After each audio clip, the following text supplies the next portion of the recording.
Bienvenue au journal de ce mardi sur Rwanda TV. Tout de suite, les grands titres. Au moment où hier, 22 décès ont été enregistrés suite à la Covid-19 dans des jeunes, ceux qui ont eu la chance de guérir de cette maladie exhortent leurs collègues à ne pas prendre à la légère cette maladie. Lors d'une conférence nationale sur la sécurité alimentaire, diverses institutions au Rwanda constatent qu'il existe encore des défis qui rendent la sécurité alimentaire difficile à atteindre, notamment le changement climatique.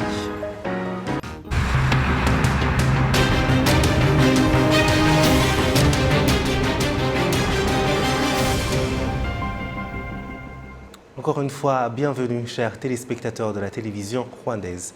Je suis David Carmel Ingabire. C'est une joie de vous retrouver. Je vous le disais en titre, au moment où hier, 22 décès ont été enregistrés suite à la Covid-19 dans des jeunes, ceux qui ont eu la chance de guérir de cette maladie exhortent leurs collègues à ne pas prendre à la légère cette maladie car elle est en train d'emporter plusieurs vies. Kassim Youssouf nous en dit plus. Omutoni Philomène est âgée de 25 ans. Elle dit qu'elle a récemment été infectée par le coronavirus qui l'a gravement secouée et la situation a dépassé son attendement. C'est un problème qui a touché toute sa famille de 5 personnes et heureusement, ils sont tous guéris. Philomène dit qu'elle ne prend plus à la légère cette maladie comme ce fut le cas, témoignage qu'elle partage avec d'autres personnes de sa génération. Je ne l'acceptais pas parce que je n'avais pas été malade, mais je l'ai fait. Même si aucun membre de ma famille n'est décédé, j'ai des amis qui ont perdu des proches et je connais des amis de mon père qui sont décédés. Je connais des amis de mes amis qui sont décédés et récemment, la mère d'une amie est partie. La Covid n'est pas quelque chose avec laquelle blaguer. Je sais ce qu'elle est parce que nous avons été malades à la maison. Elle t'emporte. Il suffit d'un corps et ne regardez ni l'âge, ni la stature, ni que vous êtes âgé. Non, vous pouvez partir à n'importe quel moment. L'essentiel, c'est avoir l'amour de soi et appliquer les instructions du gouvernement. Je la prenais avant comme une chose normale, une grippe qu'on peut attraper et se faire soigner, mais maintenant, je trouve que c'est grave. Les gens meurent chaque jour. Ishimwe Thierry, qui s'occupe des tests de Covid-19 à l'hôpital La Croix du Sud, indique que les jeunes ne sont pas très intéressés par le dépistage, sauf lorsqu'ils présentent des symptômes.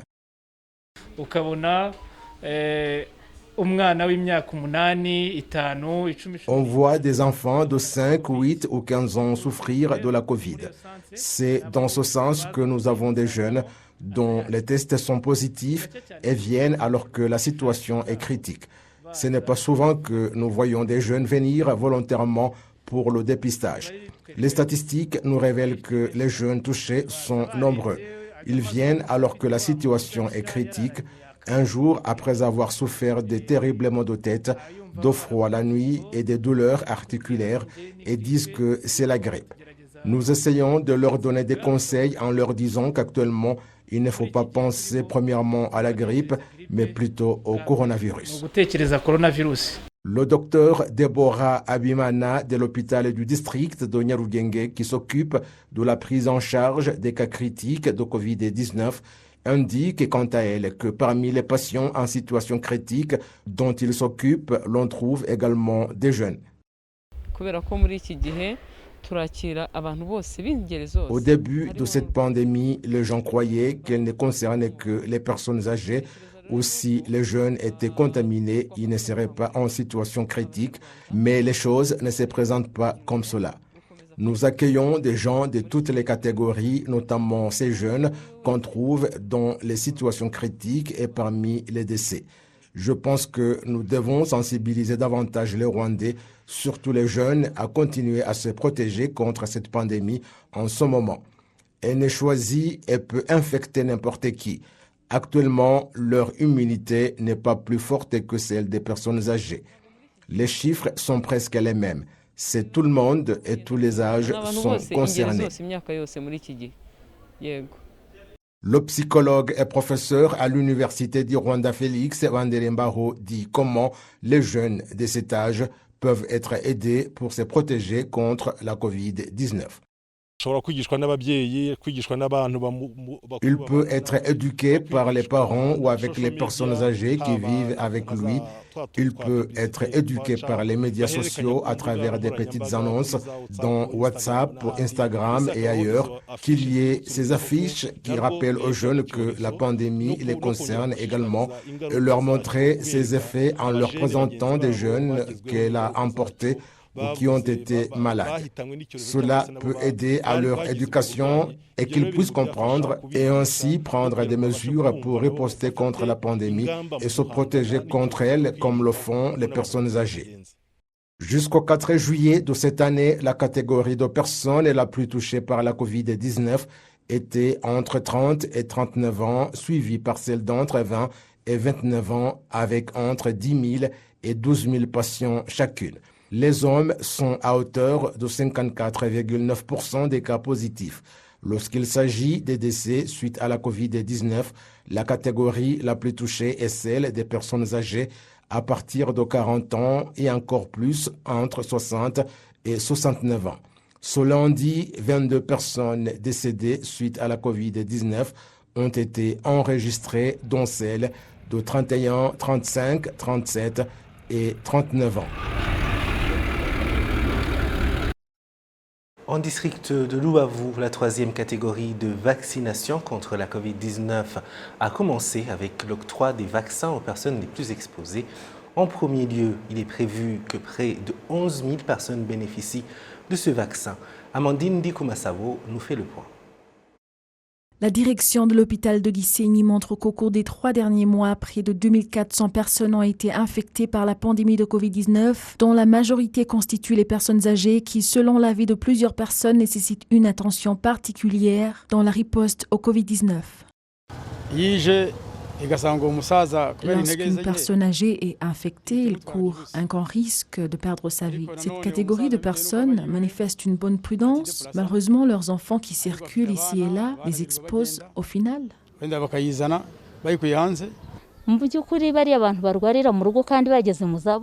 personnes de plus de 60 ans sous traitement domicile n'ont pas une entière assistance compte tenu de leurs besoins particuliers au quotidien.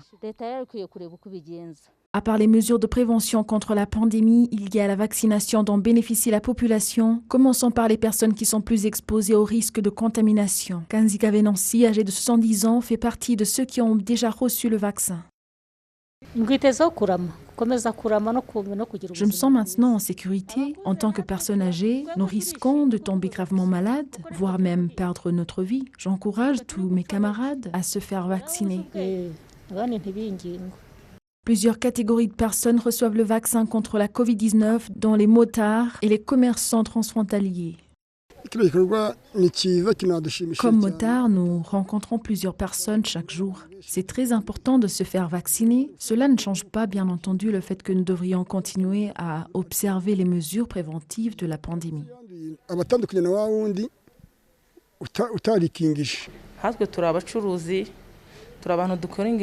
On effectue des activités commerciales en voyage, comme par exemple le premier cas d'infection de Covid-19 a été enregistré au Rwanda alors que je venais de Dakar. C'est clair que je sois exposée à la contamination. Du coup, ce vaccin me sécurise. Bien qu'il soit mis en place toutes les mesures de prévention de Covid-19, il y a des individus qui prennent toujours cette pandémie à la légère, comme l'explique le directeur général de l'hôpital de Gisenyi. Nous exhortons toute personne concernée par cette phase de vaccination à prendre au sérieux cette opportunité qui est en premier lieu en leur faveur. Nous rappelons tout le monde l'ampleur de cette pandémie et que c'est la responsabilité de tout un chacun de riposter à cette crise sanitaire. Plus de 11 600 personnes du district de Louavu seront vaccinées contre le Covid-19 au cours de cette troisième catégorie de vaccination et les activités de vaccination s'effectuent dans différents sites appropriés, dont les centres de santé et le stade Umuganda. Amandine Dikumasavo, télévision rwandaise. Vous suivez le journal de Rwanda TV. Merci d'être avec nous. Diverses institutions au Rwanda constatent qu'il existe encore des défis qui rendent la sécurité alimentaire impossible à atteindre, notamment le changement climatique lors d'une conférence nationale sur ce qu'il faut faire pour garantir que les peuples du monde et du Rwanda aient accès à de la nourriture de bonne qualité, il a été conclu qu'il y a un besoin de coopération à tous les niveaux, y compris les investissements dans le domaine de l'agriculture et de la protection de l'environnement. Les participants à la conférence qui s'est déroulée en ligne étaient membres d'instances de prise de décision sur les activités qui rendent le pays plus prospère en alimentation. Le manque d'investissement, l'insuffisance d'industrie dans le secteur agroalimentaire ont été cités parmi les principaux obstacles à la sécurité alimentaire. Des solutions ont commencé à être implémentées, comme l'a dit le ministre de l'administration locale, Jean-Marie Vianney-Gatabazi. Il y a 4 secteurs sur lesquels nous voulons mettre le plus d'accent. Le premier est de multiplier les emplois de qualité, mais nous sommes conscients que ce sera un défi de lever les capitaux nécessaires pour les petites entreprises. Nous avons déjà commencé à contourner ce défi en mettant en place des fonds pour soutenir les agriculteurs et aussi en offrant des facilités à ceux qui implantent des industries, augmentant les revenus du domaine agricole. Nous nous attelons aussi à accroître les bénéfices des programmes de soutien aux citoyens. La ministre de l'Environnement, le docteur Jeanne d'Arc Moujawa-Malia, a souligné que la sécurité alimentaire ne sera atteinte que si l'environnement est correctement géré avec une réduction de la pollution de l'air et une utilisation efficace des terres. Le Rwanda a ratifié son plan d'action pour l'environnement durable en contribution aux efforts des Nations Unies dans la lutte contre le changement climatique, où le Rwanda cherche à réduire la pollution de l'air de 38% d'ici l'année 2030.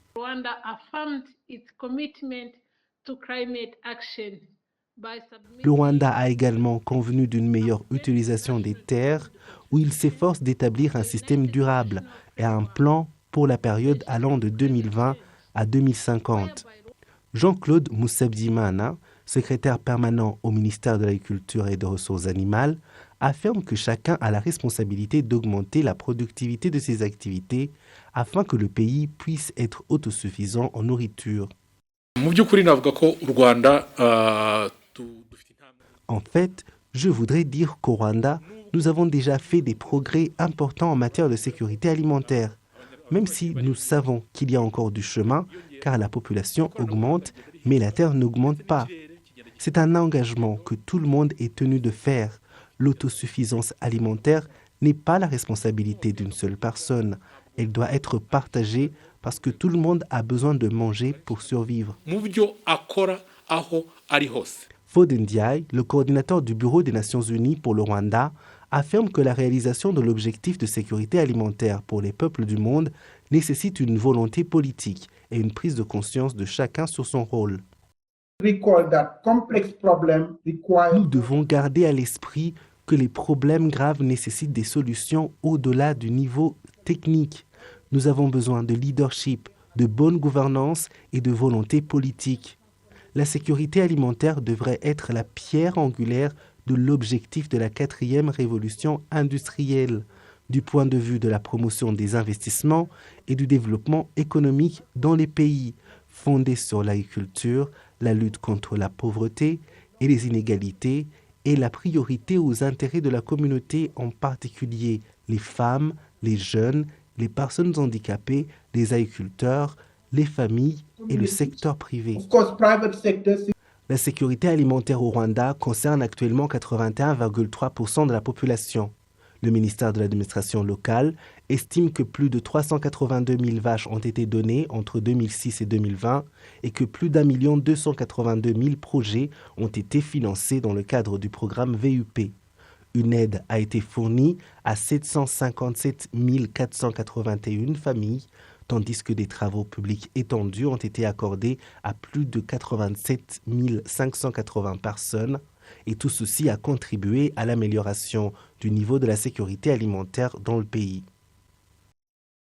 Vous suivez le journal de la télévision rwandaise et avant de passer à l'international, partons au Parlement où le ministre des Infrastructures, l'ambassadeur Claver Gatete, a présenté ce mardi à la Chambre des députés des explications verbales sur les problèmes observés dans la société de distribution et d'assainissement de l'eau WASAC et la société de distribution de l'électricité REG. Kassim Youssouf, encore une fois.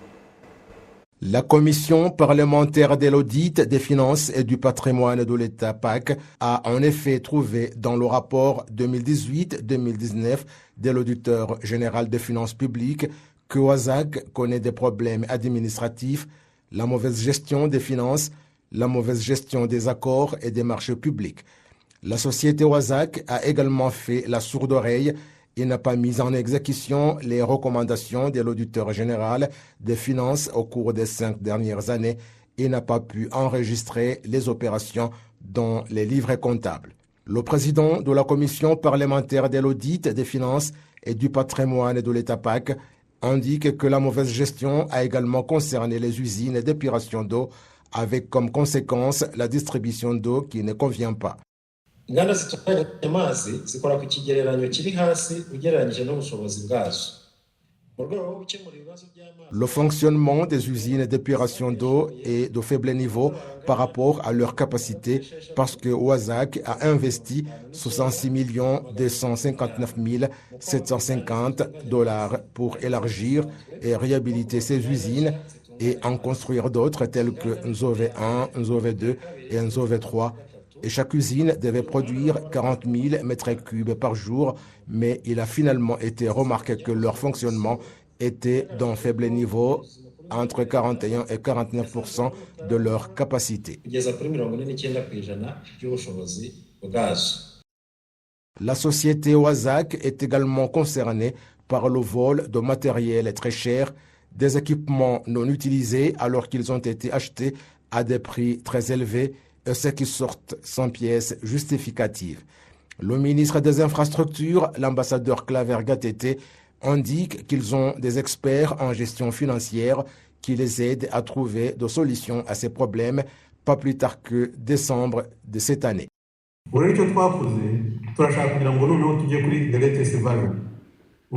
que nous avons fait dans WASAC, c'est que nous leur avons amené des consultants qui sont sur terrain pour les aider à réconcilier à temps ces calculs et leur permettre de corriger ces erreurs. En août, il y aura un contrôle et en décembre, le système sera bien opérationnel et nous sommes convaincus qu'au cours de ce mois-là, nous aurons terminé toutes les corrections et nous ne serons plus dans les mêmes erreurs qu'avant.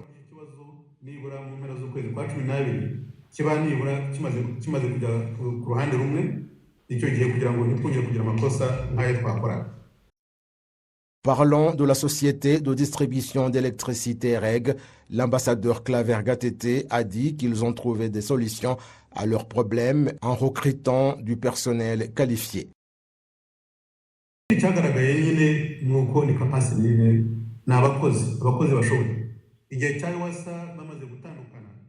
Le problème très remarqué concerne le personnel non qualifié. Lors de la séparation à l'époque des WASA, beaucoup d'entre eux ont été démis de leurs fonctions et comme vous le voyez, on a besoin du personnel qualifié. Ils ont donc convenablement recruté comme par exemple dans le service de finances, on y trouve environ 40 agents qui remplissent les conditions. Nous avons d'autres et ils suivent des formations dans différents services pour avoir assez de connaissances et ne plus avoir ce problème. Le ministre des Infrastructures a rassuré le Parlement que des mesures solides concernant la distribution d'eau et d'électricité ont été prises. Et voilà, c'est tout pour ce journal. Merci de nous avoir suivis. Je remercie toute l'équipe qui m'a aidé à le préparer. Je suis David Carmel Ingabide. Continuons à respecter tous les gestes barrières contre la Covid-19 et au plaisir de très bientôt vous retrouver.